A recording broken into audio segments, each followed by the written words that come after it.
Saludos y bienvenidos a una nueva lectura de la Biblia textual. Con este capítulo inauguramos una nueva serie dedicada al conocimiento del Antiguo Testamento. Aunque parta de un punto de vista agnóstico, es justo reconocer que debido a la lectura e interpretación del Pentateuco, estoy completamente convencido de que Dios, el Dios al que busco, no está en la Biblia. Es más, el Dios que nos describe la Biblia no lo puedo considerar ni tan siquiera un Dios. Aún así, ya señalé en el capítulo dedicado a las conclusiones del Deuteronomio la curiosidad que me produjo el título del siguiente libro, Josué.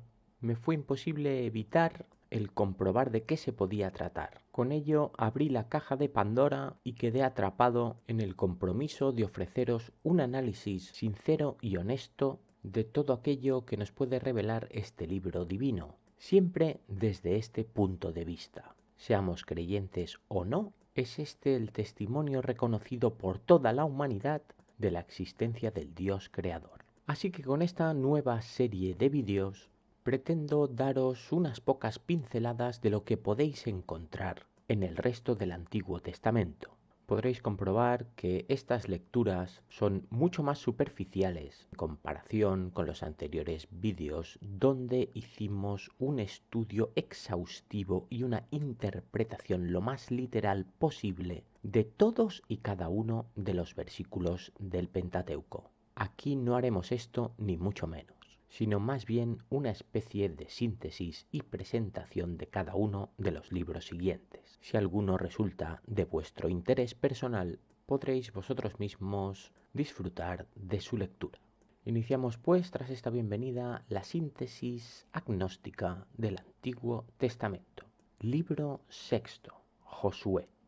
Este libro parece firmado por este personaje ya conocido por todos los seguidores de nuestros vídeos, el caudillo militar de todos los ejércitos de Moisés, que acabó convertido en sospechoso no solo de impostor, haciéndose pasar por el mismísimo profeta, sino de usurpador e incluso posible asesino del Moisés original, un asesinato que podemos calificar tranquilamente de regicidio.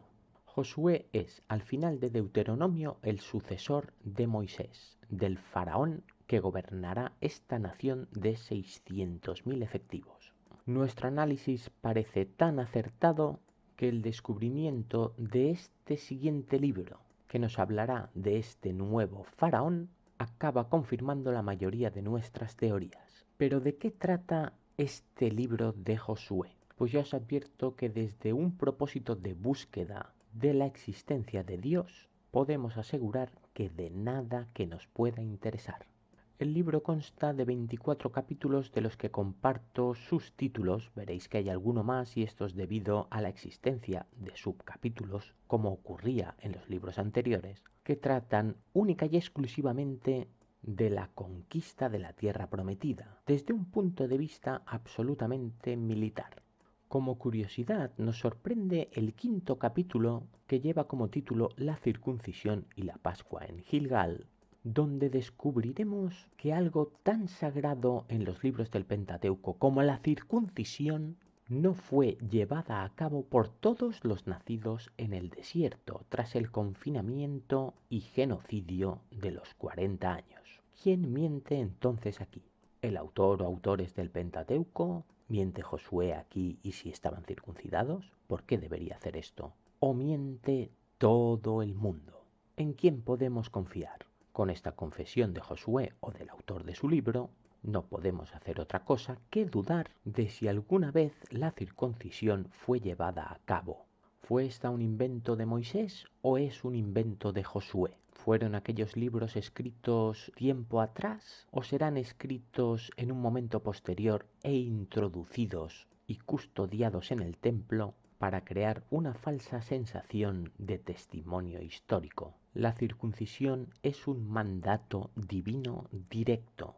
En el Éxodo incluso se recriminó a Moisés que no hubiese circuncidado a su hijo, y ahora resulta que no se circuncidó a nadie. Esto, desde el sentido común, tiene su lógica. ¿Por qué deberíamos identificar a aquellos que tenemos confinados en un territorio del cual es imposible de escapar, como un desierto?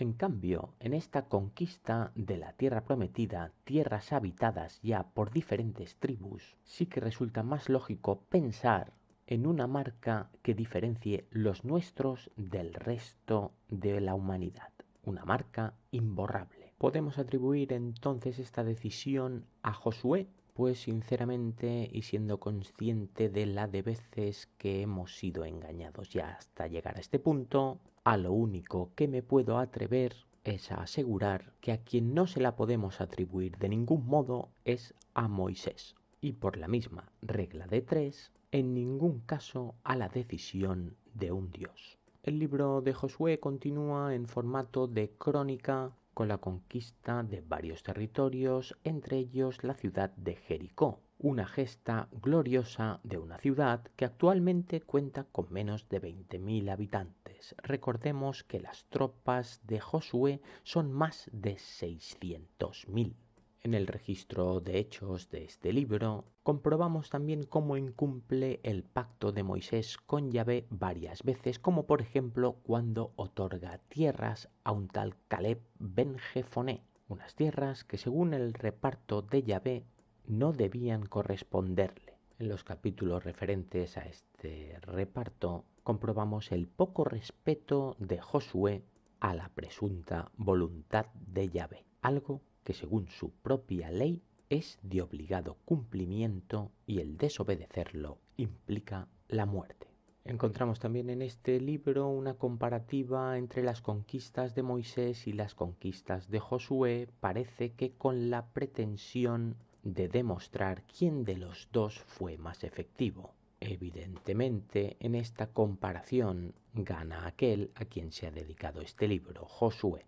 Aunque en el libro evidentemente hay referencias a Yahvé y a este culto religioso en el cual se basa el funcionamiento de toda esta sociedad, podemos comprobar con la lectura de los títulos de los capítulos que Yahvé ya no es protagonista. Este libro ya no es un libro religioso ni divino, sino humano, militar, historia y presuntamente orgullo nacional.